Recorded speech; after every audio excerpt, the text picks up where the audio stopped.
ولما دخلوا من حيث أمرهم أبوهم ما كان يغني عنهم من الله من شيء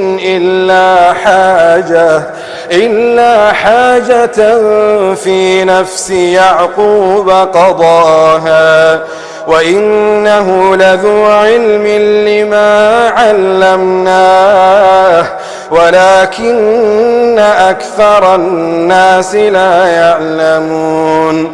ولما دخلوا على يوسف آوى إليه أخوه قال إني أنا أخوك فلا تبتئس بما كانوا يعملون. فلما جهزهم بجهازهم جعل السقاية في رحل أخيه ثم أذن مؤذن أيتها العير إنكم لسارقون. قالوا وأقبلوا عليهم ماذا تفقدون؟ قالوا نفقد صواع الملك ولمن جاء به حمل بعير وأنا به زعيم. قالوا تالله لقد علمتم ما جئنا لنفسد في الأرض وما كنا سارقين. قالوا فما جزاؤه إن كنتم كاذبين؟ قالوا جزاؤه من وجد في رحله فهو جزاؤه كذلك نجزي الظالمين. فبدأ بأوعيتهم قبل وعاء أخيه ثم استخرجها من وعاء أخيه كذلك كدنا ليوسف ما كان ليأخذ أخاه في دين الملك إلا أن يشاء الله نرفع درجات من نشاء وفوق كل ذي علم عليم. قالوا إن يسرق فقد سرق أخ له من قبل فأسرها يوسف في نفسه ولم يبدها لهم قال أنتم شر مكانا والله أعلم بما تصفون. قالوا يا أيها العزيز إن له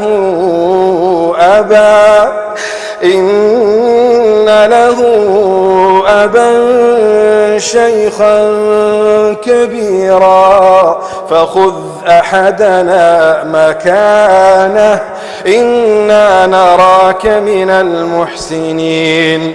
قال معاذ الله أن نأخذ إلا من وجدنا متاعنا عنده إنا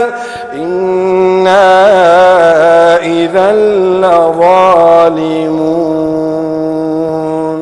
فلما استيئسوا منه خلصوا نجيا قال كبيرهم ألم تعلموا أن أباكم قد أخذ عليكم موثقا من الله ومن قبل ما فرطتم في يوسف فلن أبرح الأرض حتى يأذن لي أبي أو يحكم الله لي وهو خير الحاكمين. ارجعوا إلى أبيكم فقولوا يا أبانا إن ابنك سرق وما شهدنا إلا بما علمنا وما كنا للغيب حافظين واسأل القرية التي كنا فيها والعير التي أقبلنا فيها وإنا لصادقون قال بل سولت لكم أنفسكم أمرا قال بل سولت لكم أنفسكم أمرا فصبر جميل عسى الله أن يأتيني بهم جميعا إنه هو العليم الحكيم وتولى عنهم وقال يا أسفا على يوسف وتولى عنهم وقال يا أسفا على يوسف وابيضت عيناه من الحزن فهو كظيم قالوا تالله تفتأ تذكر يوسف حتى تكون حرضا أو تكون من الهالكين قال إنما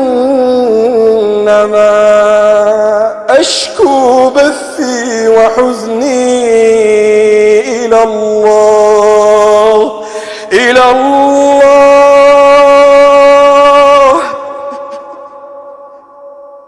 قال إنما أشكو بثي وحزني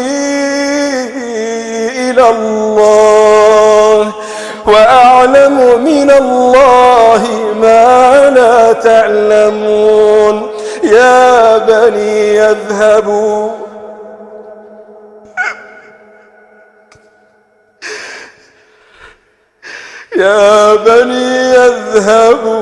فتحسسوا من يوسف وأخيه ولا تيأسوا من روح الله